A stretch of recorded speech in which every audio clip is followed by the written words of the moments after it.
Hi, this is Pat Fraley. A couple of skills that come up often are breathing right and not reading too fast. Here's a trick that addresses both. But first, let me give you an overview. Somewhere along the line, most voiceover performers and narrators got it in their heads that breathing is wrong. You shouldn't take too long breathing. You shouldn't be heard breathing. You really need to develop some kind of hybrid performance breathing. It all takes my breath away. First, let's get this straight. Breathing is good. Breathing is the subliminal track, which is a fundamental aspect of reality. It's unnatural not to have breathing left in narration tracks. If we listen to it, we should hear them. If we're not focused on them, we should not be aware of them. Breathing and the pattern of breathing we use as narrators should change from one passage to another. When we are unwinding a passage of description, the narrator or storyteller should have a slower tempo. When we get a more adventurous passage, then the tempo of the narrator's breathing should naturally heighten. Sure, if the narrator is nervous, the breaths will be louder. Yes, that's a problem. But generally, breathing as a storyteller is the very same sounding and duration breaths we take in everyday life. It's just you breathing. Here's a technique to remind yourself of this, and at the same time, setting the tempo of a passage from a book.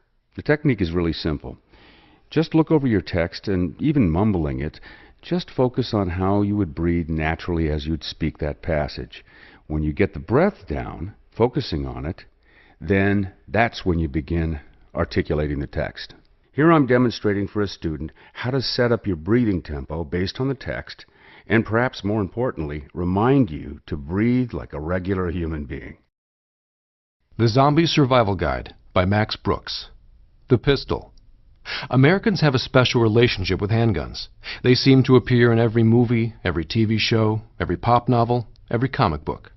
Our heroes have always carried them, from the Old West lawman to the gritty... I'm going to play this back. At this point, I stop the performer, have them come into the control room and listen to their efforts, and point out the slash breathing they're using. Then I go back in the booth with them and demonstrate a technique. Appear in every movie, every TV show, every pop novel, every comic book. The heroes, so I'm just mumbling through the words and talking with the breath that I would normally take.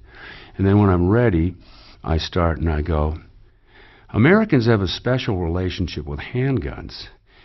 They seem to appear in every movie, every TV show, every pop novel, every comic book. Our heroes have always carried them, from the Old West lawman to the gritty urban cop. Gangsters rap about them. Liberals and conservatives fight over them. Parents shelter children from them. And see how I've set myself to breathe like a human being? And it's okay. It's just so unusual in all the other genres that you could go, how you doing? I wanted to talk to you about something, right? You wouldn't do that because you have this tempo in our minds from other genres. But as I do it, even me knowing it, it seems so like, can I do that? Yes, you can. And it's to your advantage to do it because you'll connect with the audience.